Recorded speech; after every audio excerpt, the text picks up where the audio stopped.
شاہ است حسین، بادشاہ است حسین، دی است حسین، دی پناہ است حسین، سرداد نہ داد دست در دست یزید، حقا کے بنائے لا الہ است حسین، است حسین۔ اعوذ باللہ من الشیطان الرجیم، بسم اللہ الرحمن الرحیم۔ الحمد للہ الذی لا یبلغ مدحتہ القائلون ولا یحصی نعماءہ العادون ولا یعدی حقہ المجتہدون، الذی لیس لصفتہ حد محدود ولا نعت موجود ولا وقت معدود ولا اجل ممدود، فطر الخلائق بقدرته ونشر الرياح برحمته، الصلاة والسلام على الرسول المسدد المصطفى العمجد المحمود الأحمد، سيدنا ومولانا ومولى الكونين جد الحسن والحسين عاني بالقاسم محمد، اللهم صل على محمد وآلہ الطیبین الطاہرین المعصومین الذین قال اللہ انما یرید اللہ لیذہب عنکم الرجس اہل البیت ویطہرکم تطہیرا۔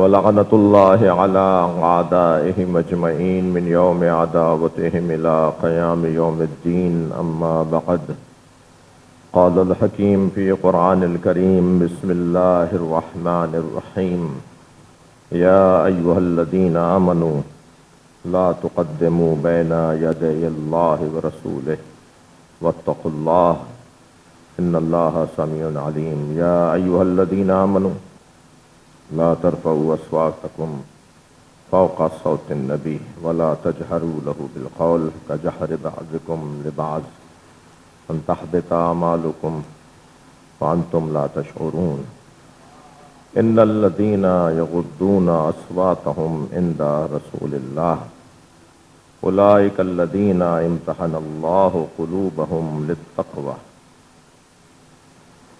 لہم مغفرۃ واجر کریم۔ صلوات۔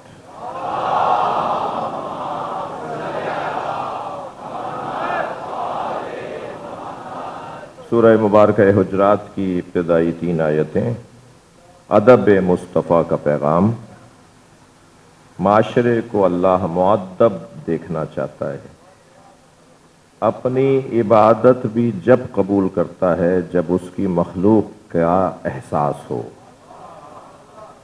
وہ اپنا سجدہ تب قبول کرتا ہے کہ جب مخلوق الہی کا خیال رہے۔ مولانا نماز جماعت پڑھا رہے تھے، 2000 نمازی تھے، ایک بندہ شامل ہونا چاہتا تھا، رکوع کی حالت میں اس نے یا اللہ کی آوازیں لگائیں۔ 2000 نمازیوں کو مولانا کو حکم ہے کہ 2000 نمازیوں کو روکے رکھیں تاکہ ایک بندہ شامل ہو جائے۔ یعنی یہ جو اللہ کی طرف رخ کیے ہوئے تھے، یہ بندے کو کیسے سوچ رہے ہیں؟ یہ غیر خدا کا تصور ان کی نماز کو باطل کیوں نہیں کر رہا؟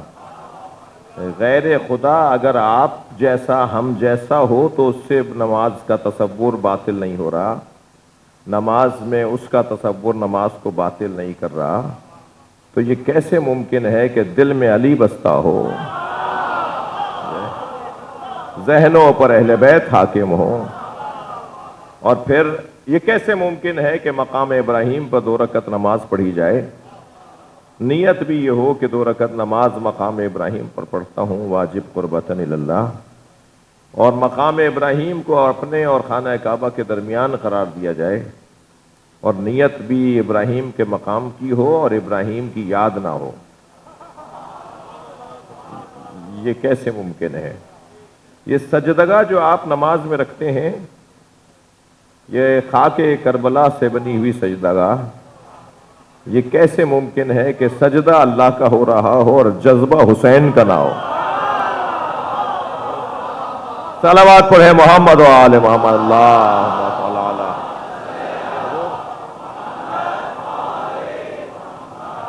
تو یہاں یہ چند مثالوں سے میں ایک مضمون کی طرف آپ کی توجہ چاہتا ہوں کہ غیر خدا کا تصور پہلے طے تو کرو کہ وہ ہے کیا۔ غیر خدا کا تصور ہے کیا؟ غیر خدا کہتے کنہیں کہتے ہیں غیر خدا؟ جنہیں اللہ نے، جن کی اطاعت اللہ نے اپنی اطاعت کے ساتھ واجب کی ہو، وہ اللہ نہیں ہے مگر غیر خدا بھی نہیں ہے۔ جنہیں اللہ نے اپنی ولایت کے ساتھ، رسول اللہ کی ولایت کے ساتھ صاحب ولایت بنایا ہو، وہ اللہ نہیں ہے مگر اللہ سے جدا بھی نہیں ہے۔ کیا مطلب ہے غیر خدا کا؟ عقیدہ توحید بیان کرنے والوں سے میں لمحہ فکریہ اور اب طالب علمانہ لہجہ کہ عقیدہ توحید سمجھنے سے پہلے ہمیں عقیدہ شرک سمجھنا ہوگا۔ پہلے شرک کی حدوں کو معین کر دیں، اس لیے کہ اللہ کی تو کوئی حد نہیں ہے۔ ہمیں پہلے ہمیشہ طہارتوں کو ذکر نہیں کیا جاتا۔ میں اپنے بچوں اور جوانوں کو ایک بات کہنا چاہتا ہوں، ذرا لسٹ بتائیے کہ طاہر چیزیں کیا کیا ہیں؟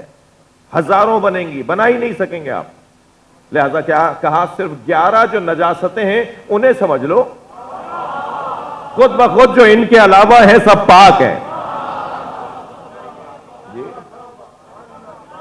ذرا صلوات پڑھیں، میں عرض کرتا ہوں آپ جی۔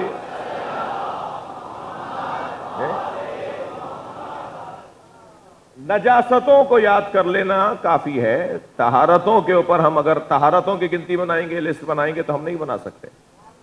قرآن نے کہا یہ کیا، معصوم نے فرمایا، روایات کی روشنی میں فقہا نے فرمایا یہ 11 چیزیں نجس ہیں، اور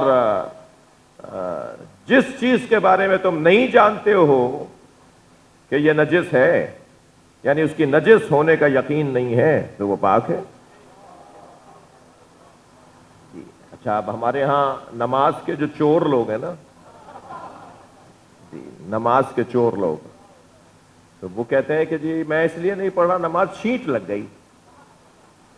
تو بھائی وہ چھینٹ کون سی 12ویں نجاست ہے؟ چلے نہیں، وہ ہم آ رہے تھے تو وہ اے سی کا پانی ٹپک رہا تھا ایک گھر میں سے، اور وہ ایک صاحب کے یہاں سے کسی نے اس میں سے کھڑکی میں سے پانی پھینکا، وہ اس کی چھینٹیں آ گئیں۔ تو تمہیں کیسے پتا چلا کہ وہ پانی نجس ہے؟ وہ جو اے سی کا پانی ٹپک رہا ہے وہ نجس کب ہے؟ ہر چھینٹ نجس نہیں ہے بھائی، جب تک مجھے یقین نہ ہو کہ یہ نجس ہے اس وقت تک وہ چھینٹ بھی پاک ہے۔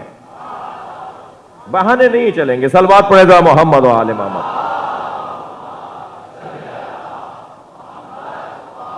البتہ یہ بات میں کہہ چکا ہوں، یہ کچھ مجھ مولویوں کا بھی قصور ہے کہ ہم نے نماز کو مشکل بنا دیا ہے اتنا زیادہ۔ کچھ ہمارے بزرگوں نے اس طرح سے چاہا تھا، اب ان کی ہر چاہت تو پوری نہیں ہو پائی۔ انہوں نے چاہا تھا کہ اس طرح سے نمازی بنائیں اپنے بچوں کو کہ پکے نمازی ہوں، تو اتنا سخت اور اتنا شرائط زیادہ بیان کیے کہ اس بچے نے نماز سے ہی دوری اختیار کر لی۔ ہمیں کچھ دیر کے لیے ایرانی مسلمان اور پاکستان کا سنی مسلمان جو ہے وہ کچھ دیر کے لیے عجیب سی ماحول لگتا ہے کہ جہاں چاہتے ہیں نماز پڑھ لیتے ہیں۔ ایرانی بھی یہی کر رہے ہوتے ہیں، ایرانی شیعہ اور پاکستانی سنی نماز پڑھنے میں ایک ہی مزاج کے ہیں۔ جی ہاں، وہ جہاں جگہ ملتی ہے وہاں وہ نماز پڑھ لیتے ہیں، اور ہمارا حال یہ ہے کہ اگر کسی نمازی کو اس حالت میں دیکھیں تو خود تو پڑھ نہیں رہے، اس کا مذاق بنا رہے ہوتے ہیں۔ وہ جب پلیٹ فارم پر ٹرین کا منظر، وہ تصویریں اور ویڈیوز چلائی جاتی ہیں کہ وہ صفیں باندھ کر نماز پڑھ رہے تھے، آہستہ آہستہ ٹرین چلنا شروع ہوئی، ادھر نماز کی رفتار تیز ہوئی، ادھر ٹرین تیز ہوئی، تو انہوں نے نماز ہی چھوڑ دی اور سب بھاگ بھاگ کے چڑھ گئے، اور ہم ماشاءاللہ اسے وائرل کر رہے ہوتے ہیں اور نمازیوں کا مذاق بنا رہے ہوتے ہیں اور نمازیوں پہ ہنس رہے ہوتے ہیں. بھائی اگر یہ ساری ٹرین نماز پڑھ رہی ہوتی تو مجال تھی کہ یہ ٹرین چلتی. ہمیں تو اس پر تبصرہ کرنا چاہیے تھا کہ آخر یہ ٹرین چلی کیوں؟ کیا یہ ہندوستان کی ٹرین تھی؟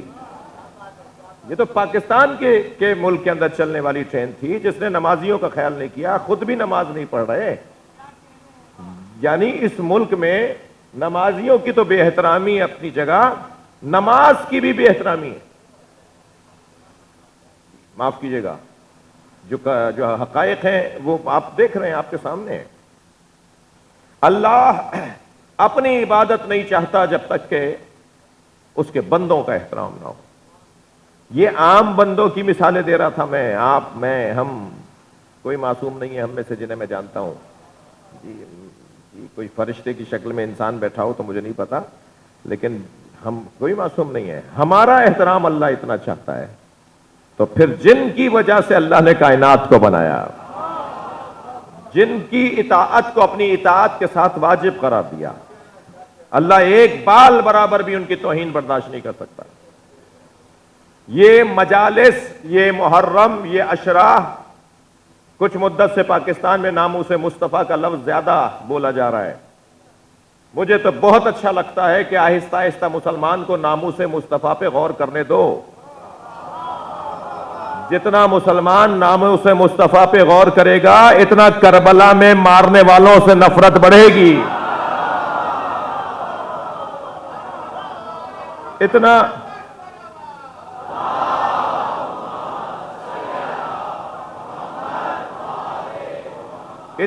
عمل، کردار، انداز، طریقہ کار. مراد یہ نہیں تھی، نہیں، آپ مجھے اپنے طریقے کو ٹھیک کرنا ہوگا، انداز کو ٹھیک کرنا ہوگا. کوئی بڑا بیٹھا ہوا ہو تو اس کے سامنے بولنا نہیں چاہیے. بول رہے ہیں تو ادب سے بولنا ہوگا. کوئی بڑا بیٹھا تھا، یہ دونوں دوست آپس میں لڑ لیے اور ایسے لڑے کہ اونچی آواز میں بات نہیں، ہاتھ اپائی، اور بڑا بیٹھا تھا. وہ بڑے کی توہین ہے. اگر مجھ میں اس میں اختلاف تھا ہم باہر اٹھ کے چلے جاتے. میں اس صحن سے گزر رہا تھا، یہاں تقریباً 18-19 سال باب العلم میں رہا ہوں. اس صحن سے گزر رہا تھا، دو لڑکے لڑ رہے تھے آپس میں. تو ایک مسلسل چڑھائی کر رہا تھا اور دوسرا کہتا باہر چلو تو بتاتا ہوں، باہر چلو بات کرتے ہیں. جو کہہ رہا تھا نا باہر چلو تو بات کرتے ہیں، باہر چلو تو بات کرتے ہیں، میں نے اس سے پوچھا کہ باہر جا کے کیا کرو گے؟ کہنے لگا مولانا یہ امام بارگاہ یہ لڑنے کی جگہ نہیں ہے. مجھے بہت اچھا لگا وہ جوان. پہلے تو میں نے اسے آفرین کہا کہ تمہیں احساس تھا کہ یہ امام بارگاہ ہے؟ امام بارگاہ میں مسجد میں لڑتے ہیں؟ یہاں کوئی اللہ کا ولی بیٹھا نماز پڑھ رہا ہوگا، اس کونے میں بیٹھا کوئی اللہ کا ولی عبادت کر رہا ہوگا. نہیں ہے تو فرشتے ہوں گے، نہیں ہے تو خود جگہ ہی ایسی معتبر ہے کہ جہاں پر لڑائی نہیں کرنی، جہاں جھگڑا نہیں کرنا. پھر میں نے اس سے کہا، میں نے کہا تمہیں اگر احساس ہو گیا ہے کہ امام بارگاہ میں لڑائی نہیں کرنی چاہیے تو تھوڑا سا اپنا احساس اور بہتر کر لو. امام بارگاہ کے باہر بھی اس امام بارگاہ کا مالک دیکھتا ہے. تم وہاں بھی نہیں لڑنا، وہاں بھی اسے معاف کر دینا. یہ خود احساس، ادب کا احساس، احترام. ہم اس وقت جوتیاں اتار کے بیٹھے ہیں نا، خدا کے واسطے اپنی زندگیوں سے جوتیاں اتار دیں ہم ہمیشہ کے لیے. صرف امام بارگاہ میں مجلس میں جوتیاں اتار کے نہ آئیں. مولا علی نے جوتیوں کا نام دنیا رکھا ہے.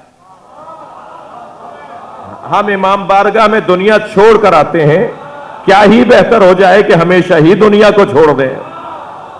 کبھی دنیا کی خاطر لڑائی نہ کریں، کبھی دنیا کی خاطر ایک دوسرے سے بدتمیزی نہ کریں، مقدمہ نہ کریں، جھگڑے نہ کریں اس بنیاد پر کہ مادی کوئی مسئلہ ہے، مادی کوئی مفاد ہے، مادی کوئی نقصان کا ازالہ اور اس کا بدلہ ہے. نہیں مولانا میرے بھی تو بچے ہیں، میرا بھی تو گھر ہے، میرے بھی تو مسائل ہیں، مجھے بھی تو وسائل چاہیے. ہم اگر مولا کی خاطر، اللہ کی خاطر اپنے رویوں کو بہتر کر لیں گے تو آپ یقین جانیے غیب سے مدد ہوگی.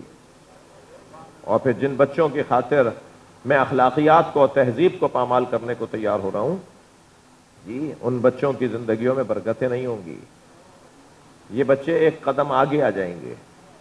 آج چچا تایا کو صرف تو میں کرتے ہوئے انہوں نے دیکھا ہے، کل یہ بھائی آپس کے اندر ایک دوسرے کو قتل کرنے تک جا سکتے ہیں۔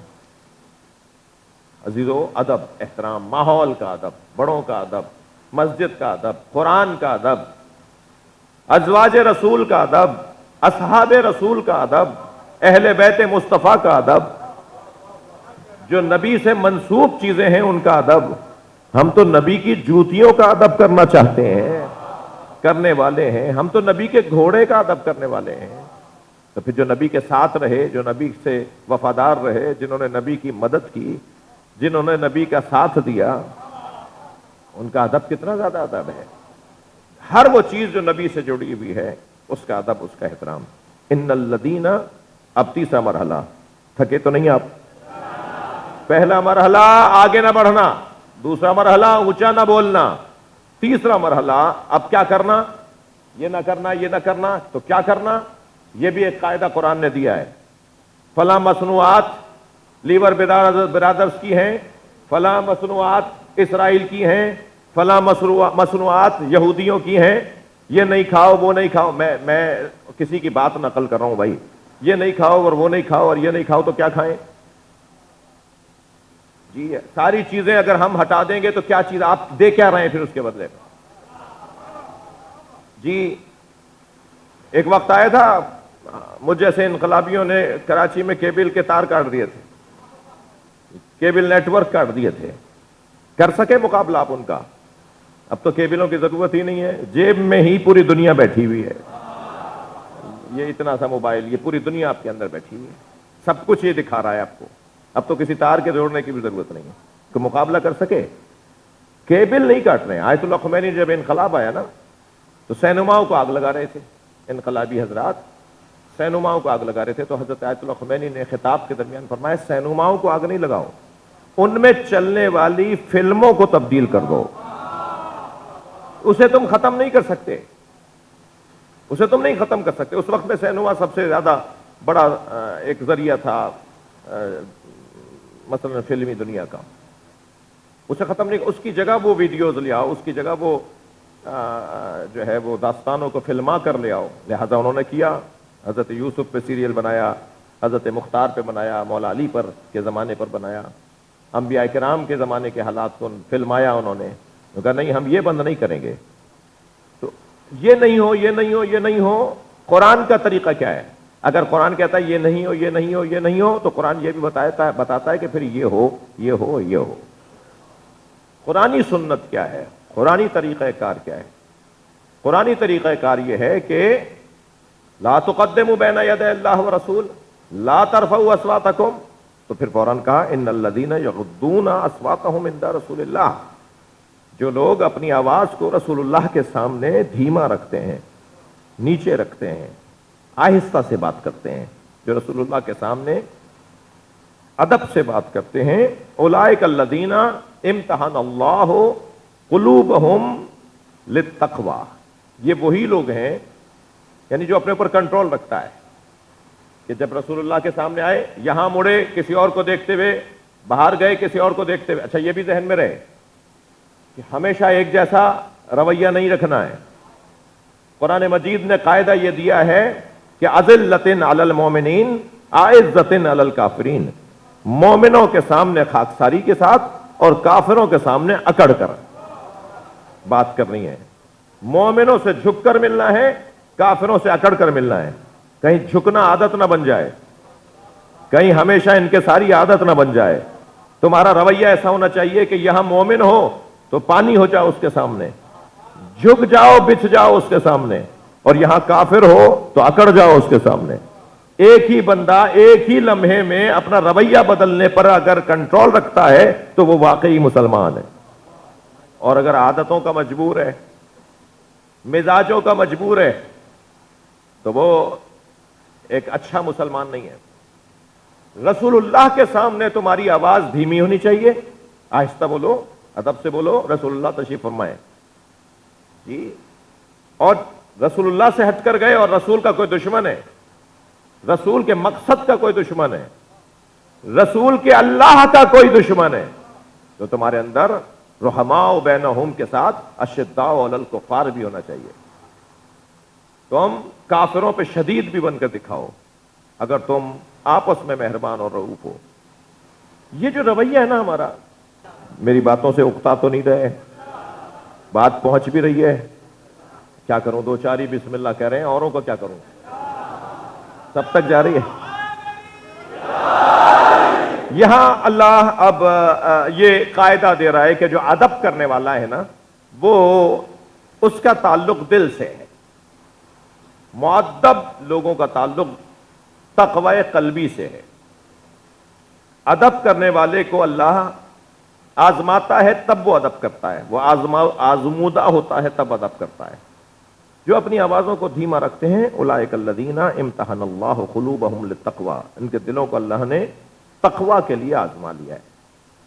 تعظیم تقوی کے ساتھ جڑا ہوا مفہوم ہے، ادب تقوی کے ساتھ جڑا ہوا مفہوم ہے. ڈاکٹر ای سی جی کے ذریعے سے، اب بھائی لفظ میں میڈیکل کا بندہ ہوں نہیں، لیکن اللہ کرے بات میری جائے، ای سی جی کے ذریعے سے وہ اندازہ لگاتا ہے کہ دل کس طرف مڑ رہا ہے، کمزوری کی طرف، بڑا ہونے کی طرف، جی جلدی جلدی چل رہا ہے، آہستہ آہستہ چل رہا ہے، ڈوبتا جا رہا ہے، مثلاً یہ بڑا ہو رہا ہے. دل کے حالات کو ای سی جی بتا دیتی ہے ڈاکٹروں کو. اللہ تعظیم کرنے سے دیکھتا ہے کہ اس کے دل میں کیا گزر رہا ہے. جب آپ علم کو چوم رہے ہوتے ہیں نا، تو آپ کا علم چومنا بتا رہا ہوتا ہے کہ یہ مؤدب انسان ہے، یہ متقی ہو سکتا ہے، یہ پرہیزگار ہو سکتا ہے. ہر تعظیم تعبید نہیں ہے، ہر تعظیم عبادت نہیں ہے. ہاں عبادت میں تعظیم ہے، لیکن ہر تعظیم عبادت نہیں ہے. خبردار، جھکتا ہوا سر صرف عبادت کے لیے نہیں ہوتا. اب کیا کریں، یہ آدمی تو جو ظاہر بین ہے، جو ان آنکھوں سے دیکھتا ہے اور صرف ظاہر کو دیکھ کر فیصلہ کرتا ہے، یہ تو کہہ رہا ہے کہ یہ تو آگے یہاں کے جھک رہے ہیں. بھائی یہ تو مولا حسین کا تصور ہے، یہ تو مولا نبی کا تصور ہے. ہمارے ماں باپ تو معصوم نہیں ہیں، اللہ نے تو ماں باپ کے آگے جھکنے کا حکم دیا ہے. حکم قرآنی یہ ہے کہ اپنے شانوں کو ایسے جھکاؤ جیسے کوئی نوکر اپنے مالک کے سامنے کھڑا ہے. جب والدین کے سامنے حاضری دو، تو اگر کسی نے والدین کے سامنے جھکتا ہوا کسی کو دیکھ لیا تو کہیں ایسا نہ ہو کہ وہ کہے کہ یہ عبادت کر رہا ہے. ہر جھکتا ہوا سر عبادت کے لیے نہیں ہے. حضرت یوسف کے بھائیوں نے حضرت یوسف کو سجدہ کیا، فرشتوں نے حضرت آدم کو سجدہ کیا، تو یہ جو سجدے وہ کر رہے تھے کیا معاذ اللہ انہیں اللہ مانتے تھے؟ یہ جو سجدے ہو رہے تھے کیا ان کو وہ اللہ مانتے تھے؟ ہر جھکتا ہوا سر اس وقت تک طے نہیں کیا جا سکتا جب تک کہ نیت کا نہ پوچھا جائے. نیت ہے جو دونوں سجدوں میں فرق لے کر آئے گی. ایک سر جھک رہا ہے، ایک گردن جھک رہی ہے اس نیت کے ساتھ کہ اس کی تعظیم لازم ہے، اور ایک گردن جھک رہی ہے اس نیت کے ساتھ کہ اس کی عبادت واجب ہے. نیت ہے کہ جو دونوں اعمال کا فیصلہ کروائے گی. وہ اور بات ہے کہ ہمیں نیتوں کی اصلاح کی بھی ضرورت ہے. صلوات پڑھ لیں ذرا محمد و آل محمد.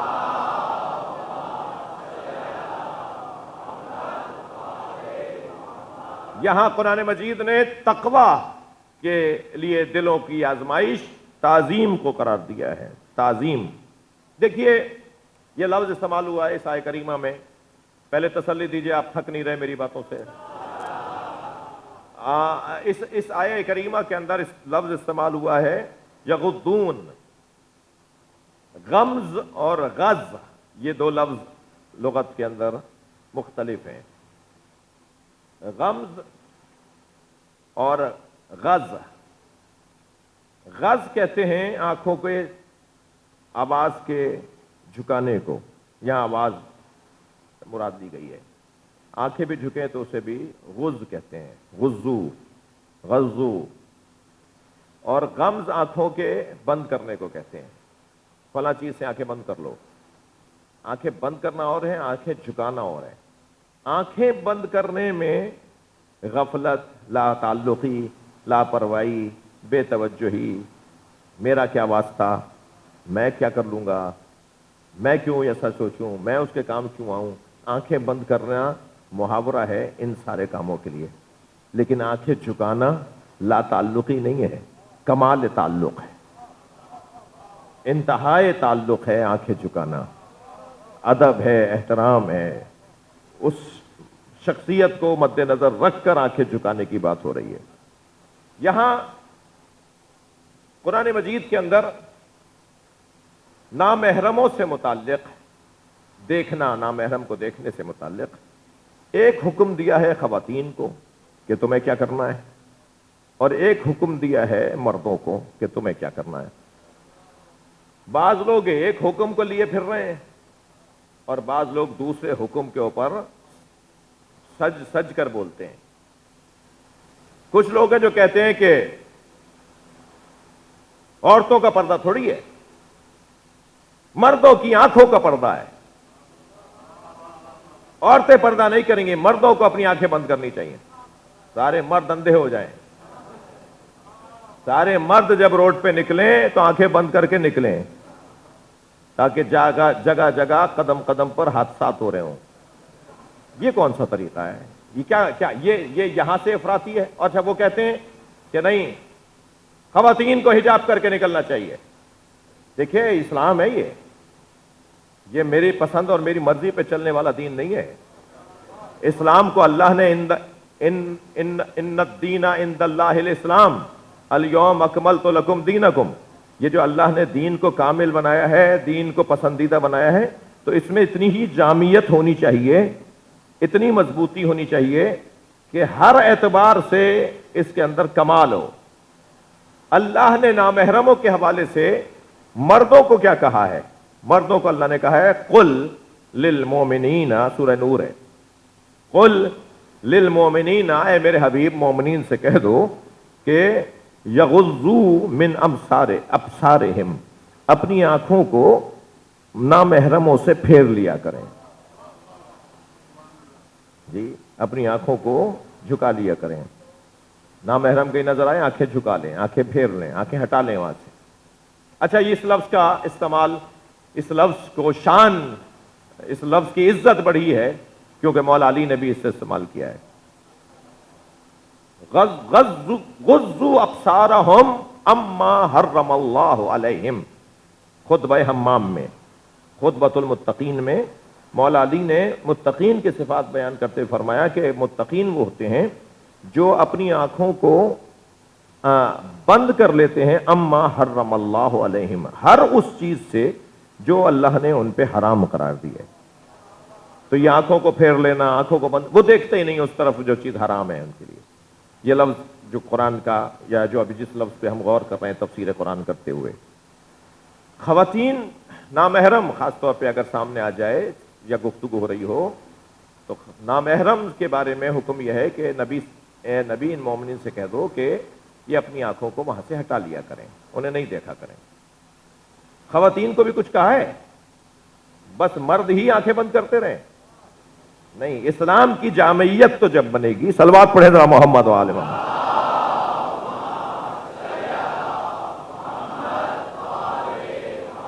مجھے تو کوئی ڈھونڈنے سے مل نہیں رہا جو سو رہا ہو، تو آپ کی بیداری کے اوپر ایک دعائیہ صلوات ہدیہ کریں. صلی علی محمد و آل محمد. تھوڑی سی بحث تفسیر قرآن کی ہے تو آپ کی توجہات کا سہارا ہی مجھے چاہیے.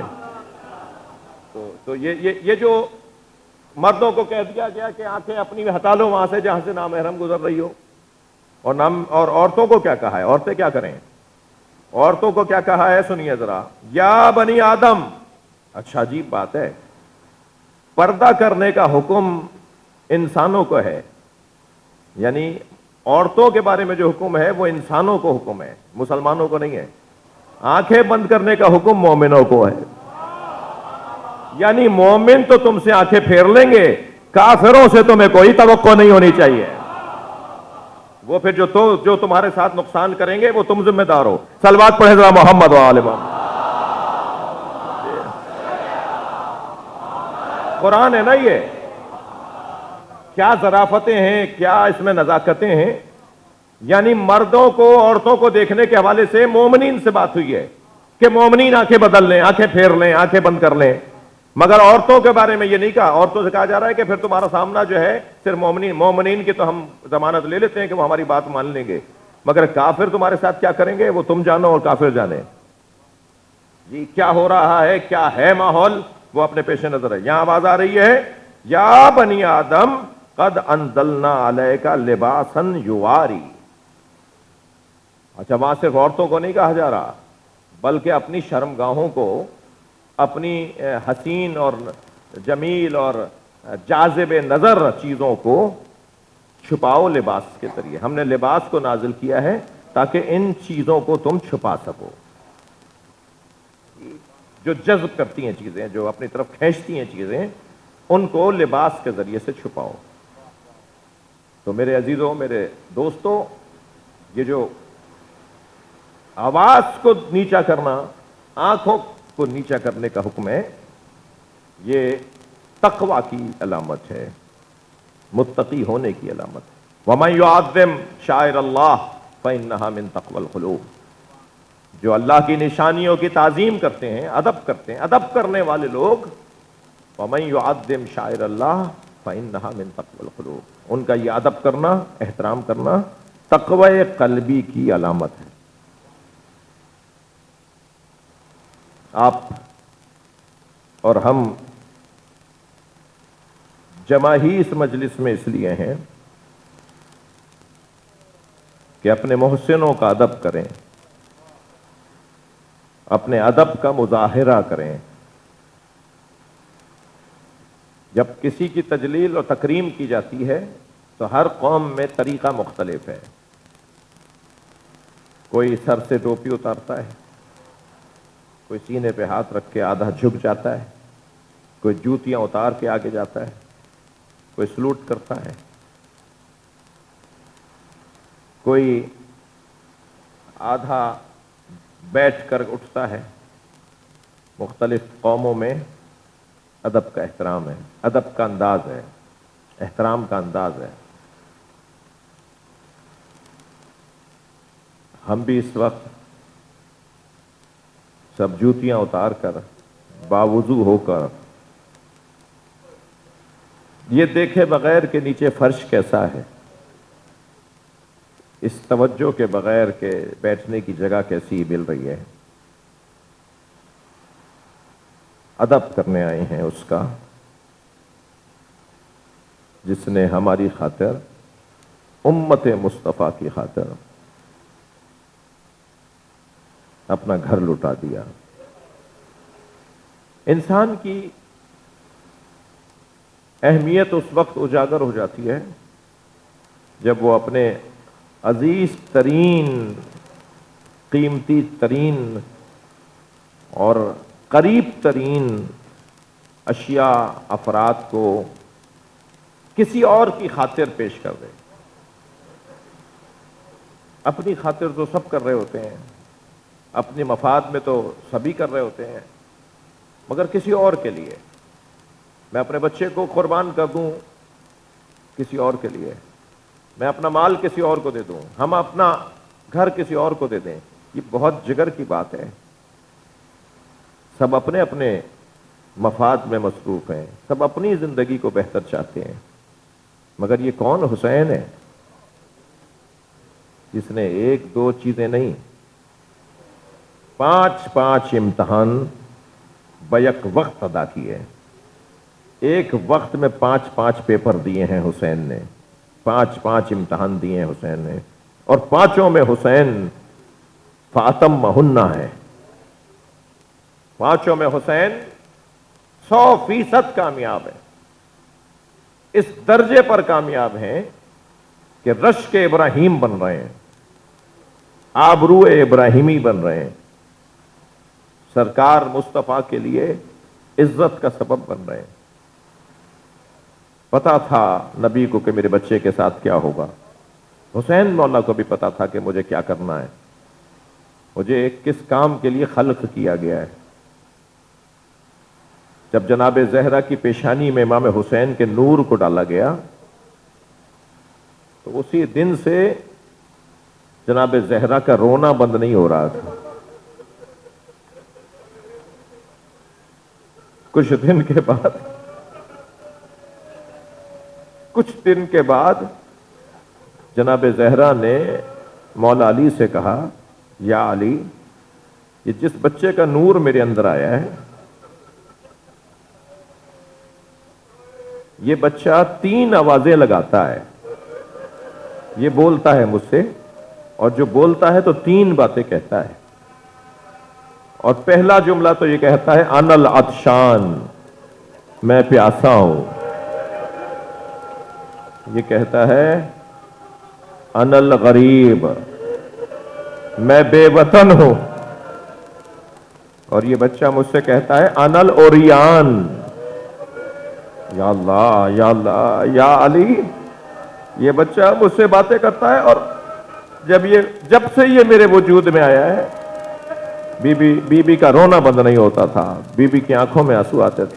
شاید ایک سبب اہل عرفان کہتے ہیں کہ حضرت امام حسین جو جناب زہرا کے وجود میں رہے ہیں نا، وہ 6 مہینے رہے ہیں، صرف 2 ہستیاں ہیں، ایک حضرت یحییٰ اور ایک حضرت امام حسین، صرف 2 ہستیاں ہیں جو 6 مہینے کی مدت کے اندر دنیا میں آئی ہیں۔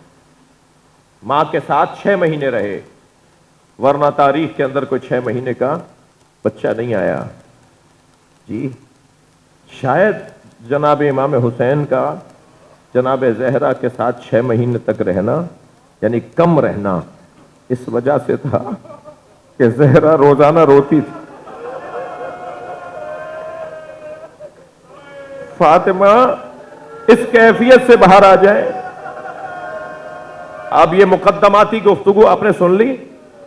جب امام حسین دنیا میں آئے نا، اور نبی مکرم کو لے جا کے گود میں دیا حضرت ام ہانی نے، یعنی مولا علی کی بہن نے، امام حسین کی پھوپھی نے، امام حسین کی پھوپھی نے اپنے بھتیجے امام حسین کو جب نبی کی گود میں جا کے دیا نا، تو نبی مکرم نے ابھی گود میں لیا تھا کہ جبریل ساتھ اترے اور کہا، یا رسول اللہ، یہی وہ بچہ ہے جسے کربلا میں بھوکا اور پیاسا مارا جائے گا۔ تو نبی روئے ہیں زار و قطار۔ ہم ابھی بلند آواز سے روئیں گے نا، ہم روتے ہیں نا مجلس میں بلند آواز، ہمارا کیا رونا جو اس وقت نبی روئے، ایسے روئے کہ جناب زہرا نے بستر چھوڑ دیا اور قریب آ کے کھڑی ہوئی اور فرمان لگی، بابا کیا میرے بچے میں کوئی عیب ہے؟ فرمایا، ہاتھ دیکھ رہے تھے، پیر دیکھ رہے تھے نبی، لبوں کو دیکھ رہے تھے، پیشانی کو دیکھ رہے، رخساروں کو دیکھ رہے تھے، وہ جو کرتا پہنایا تھا نا امام حسین کو، اس کا دکمہ، اس کا بٹن کھول کے سینے کو دیکھ رہے تھے۔ میں کہتا ہوں شاید سرکار یہ سب اس لیے کر رہے تھے، دیکھ رہے تھے یہی سینہ ہے جس پہ گھوڑا پیر رکھے گا، یہی لب ہے جس پہ چھڑی ماری جائے گی، اجر و کمل اللہ، اجر و کمل اللہ، یہی ہاتھ ہے جنہیں کاٹ دیا جائے گا، یہی گلا ہے جس پہ خنجر چلا دیا جائے گا۔ فرمایا بابا کیا میرے بچے میں کوئی عیب ہے؟ فرمایا تمہارے بچے میں جو کمال ہے، تمہارے بچے میں جو جمال ہے، کسی بچے میں ایسا کمال نہیں ہے جیسا اس بچے میں کمال ہے۔ کہ بابا پھر رو کیوں رہے ہیں؟ فرمایا ابھی مجھے جبریل نے آ کے بتایا ہے کہ یہی وہ بچہ ہے جسے کربلا میں مارا جائے گا۔ امام حسین کی آمد سے پہلے سے حسین پہ گریہ ہو رہا ہے، حسین کی آمد پر گریہ ہوا ہے، حسین کی زندگی میں گریہ رہا۔ کیا نام ہے یہ حسین کہ یہ نام ہے ہی رونے کے لیے۔ قتیل الابرات، آنسوؤں کا مارا حسین، یعنی جس نام پر سوائے رونے کے کچھ نہ ہو، وہ نام ہے امام حسین کا۔ بڑا مقام، کیا وجود ہے۔ میں ایک جملہ کہہ چکا ہوں فضائل کے باب میں کہ 4 محمد ہیں، 4 علی ہیں، 2 حسن ہیں، مگر حسین ایک ہی ہے۔ حسین ایک ہی ہے۔ میرے مولا صادق امام حسین کی قبر پہ جب جاتے تھے، گھوڑے سے اتر جاتے تھے، پیدل جاتے تھے۔ جب ایک مرتبہ کسی نے کہا کہ مولا آپ بھی امام ہیں اور حسین بھی امام ہیں، آپ حسین کی قبر پہ پیدل چل کے جاتے ہیں، گھوڑا دور چھوڑ دیتے ہیں، فرماتے تھے ہمیں امامت حسین کے صدقے میں ملی ہے، ہمیں امامت حسین کے تصدق سے ملی ہے۔ وہ حسین کربلا کا میدان ہے، بغیر زینب کے کربلا سجے گی نہیں ہے، بغیر شریکت الحسین کے حسین کا کام مکمل ہوگا نہیں۔ عزادارو آ گیا، پہنچ گئے آپ، میں کہاں لے آیا آپ کو؟ کربلا میں 9 مائیں ہیں جنہوں نے اپنے بچے قربان کیے ہیں۔ 9 مائیں ہیں کربلا میں جنہوں نے اپنے بچے قربان کیے ہیں۔ ایک ماں وہ ہے جو شب عاشور جھولا جھلا رہی تھی، اور جھولا جھلاتے ہوئے تھکے نہیں جنہیں رونا آ رہا ہے، جھولا جھلاتے ہوئے کہہ رہی تھی علی اصغر تم تو گھٹنیوں بھی نہیں چل پاتے، میرے لال کل اپنے بابا پہ کیسے قربانی دو گے؟ عجب نہیں امام حسین نے کہا ہو رب آپ تیرے بچے کی قربانی تو سب سے آگے ہوگی۔ ایک اور ماں بھی ہے جو اپنے بچے سے بیٹھی بات کر رہی تھی، اے علی اکبر کل دیکھو بابا پر قربان ہونے میں دیر نہ کرنا۔ کیا جگر ہے جناب ام لیلہ کا۔ ایک ماں تو مسیحی خاندان سے تعلق رکھتی ہے جی، مادر وہب قلبی ٹیلے پہ کھڑی دیکھ رہی تھی بچہ کیسے ذبح ہو رہا ہے۔ میں نے جملہ کہہ دیا، آپ نے بھی سن لیا، مجلس میں مائیں بھی بیٹھی ہیں، اولاد والے آئے ہوئے ہیں، بڑا جگر تھا اس بی بی کا، ٹیلے پہ کھڑی دیکھ رہی ہیں کہ میرے بچے کو کیسے ذبح کیا جا رہا ہے۔ اور جب وہب قلبی کا سر کاٹ کر ظالم بالوں سے سر پکڑ کر چلتا ہوا آ رہا تھا نا اسی ماں کی طرف، کوئی اور ہوتی نا تو پیر کاٹتے، زمین پہ گرتی، تڑپتی، مر جاتی، مگر شیرنی کی طرح کھڑی تھی، انتظار کر رہی تھی کہ یہ کیا کر رہے گا۔ وہ کچھ قریب آیا اور اس نے سر ماں کے پیروں میں پھینکا۔ یہ آگے بڑھی، ممتا بھی تو ہے نا، آگے بڑھی، سر کو اٹھایا، پیشانی کا بوسہ دیا اور اسی طاقت سے پھر پھینکا، اور لشکر یزید کی طرف سر پھینک کر کہا میں نے اسے حسین پہ صدقہ کر دیا۔ آدھا لشکر یزید کا اس بی بی کے اس عمل سے ہی ہار گیا تھا۔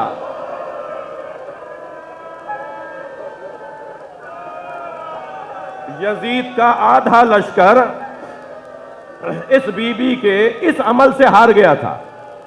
لوگوں کی نیتیں بدلنا شروع ہو گئی تھی کہ یہ کون لوگ ہیں، کنہیں مارنے آئے ہیں۔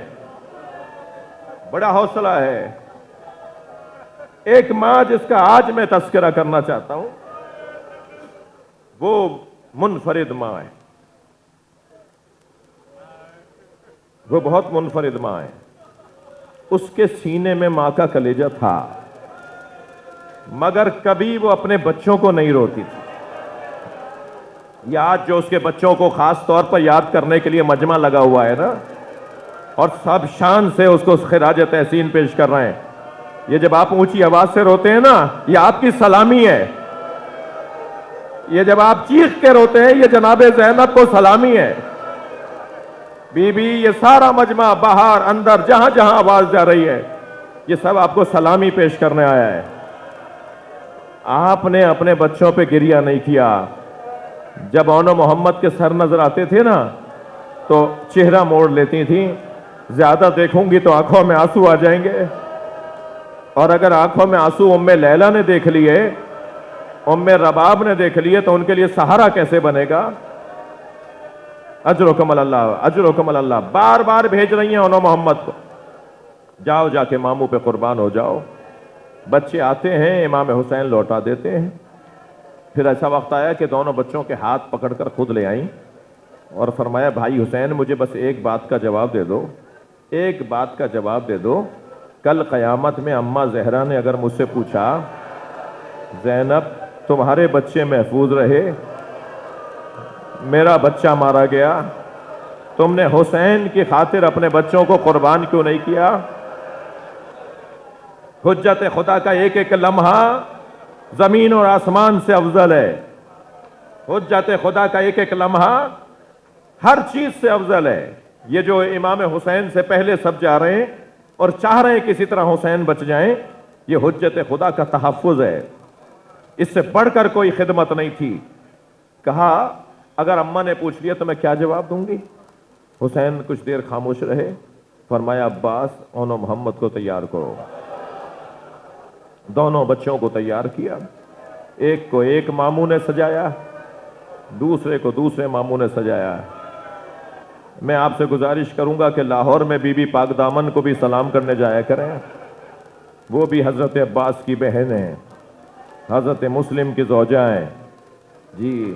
حرم امام رضا نے اس کی تصدیق کی ہے کہ وہ حضرت رقیہ بنت علی ہیں، جایا کریں انہیں سلام کرنے بھی۔ دونوں بہنجے تیار ہوئے، گھوڑوں پر بیٹھ کے روانہ کیے گئے۔ ابھی کچھ فاصلے پر گئے تھے اور کیا جہاد کیا ہے۔ جب رخصت کر رہی تھی نا تو آخری جملہ قریب آ کر بولنے لگیں، تم کیوں کہو کہ شیر خدا کے ولی کے ہیں۔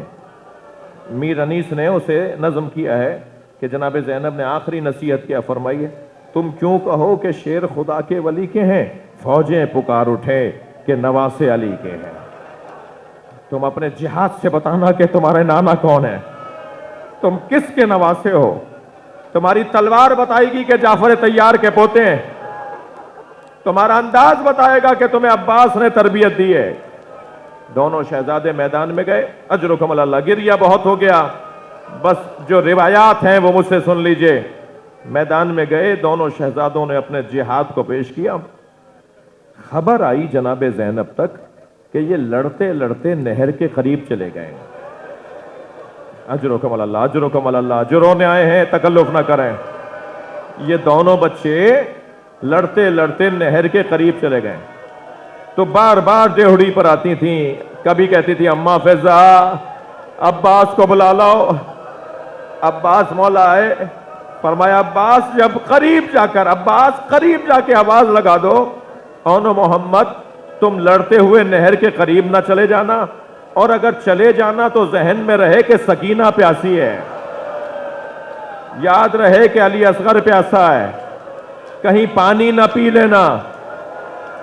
حضرت عباس نہر پہ جا کر پیاسے آ گئے، یہ بہت بڑا کام تھا حضرت عباس کا، مگر ان چھوٹے بچوں کو بھی سلام ہو، نہر کے قریب پہنچ کر واپس آ جائیں اور پیاسے رہ جائیں۔ زخموں سے چور دونوں بچے گھوڑے پہ ڈگمگائے۔ ایک ایسا وقت آیا کہ آواز دی مامو حسین ہمارا سلام۔ جیسے ہی امام حسین کو آواز آئی، حضرت عباس نے گھوڑا سنبھالا، مولا حسین ذوالجناح پہ بیٹھے، حضرت علی اکبر نے اپنا گھوڑا سنبھالا، یہ بڑھے ہیں ان کی مدد کرنے کے لیے۔ جب پہنچے تو محمد شہید ہو چکے تھے، اون میں ابھی سانس باقی تھا۔ ایک کا بدن حضرت علی اکبر نے اٹھایا، ایک کا بدن امام حسین نے اٹھایا۔ عباس آگے آگے چل رہے ہیں، رستہ بناتے جا رہے ہیں کہ جب پہنچے نا خیمہ گاہ کے قریب تو ہر خیمے سے بیویاں نکل کے باہر آ گئی تھی۔ مگر رونے والوں سنو گے، جو رونے آئے ہیں آوازوں کو آزاد کریں گے۔ میں مجلس کو مکمل کر رہا ہوں۔ ہر خیمے سے بیوی آ رہی تھی، مگر ان بچوں کی ماں نظر نہیں آ رہی۔ امام نے تعجب سے پوچھا بہن زینب کہاں ہے؟ خبر آئی کہ خیمے میں سجدے کی حالت میں ہے اور تسبیح پڑھ رہی ہیں، شکران شکرا۔ جیسے ہی جناب زینب کو پیغام ملا، حسین بلا رہے ہیں، حکم امام ہے، جناب زینب آئیں وہاں جہاں بچوں کے بدن رکھے ہوئے تھے۔ امام نے آتی ہوئی زینب کو دیکھا، فرمایا بہن بہن ابھی اون میں دم ہے، بار بار آنکھیں کھول کے کہتا ہے اماں کہاں ہے؟ ماں نے گود میں لیا، ماں کی گودی کی گرمی پائی، اون نے آنکھیں کھولی، دو جملے بولے دم نکل گیا، دو جملے بولے اور دم نکل گیا۔ ایک جملہ تو یہ کہا کیا آپ ہم سے راضی ہو اماں؟ کیا آپ راضی ہو گئی؟ دوسرا جملہ کہا جب مدینے جائیے گا بابا کو ہمارا سلام کہیے گا۔ اومو محمد نے وفاداری کا حق ادا کر دیا۔ یا حسین شاہ اسد حسین، بادشاہ اسد حسین، دی اسد حسین، دی پناہ اسد حسین، سرداد نہ داد دست در دست یزید، حقا کے بنائے لا الہ اسد حسین۔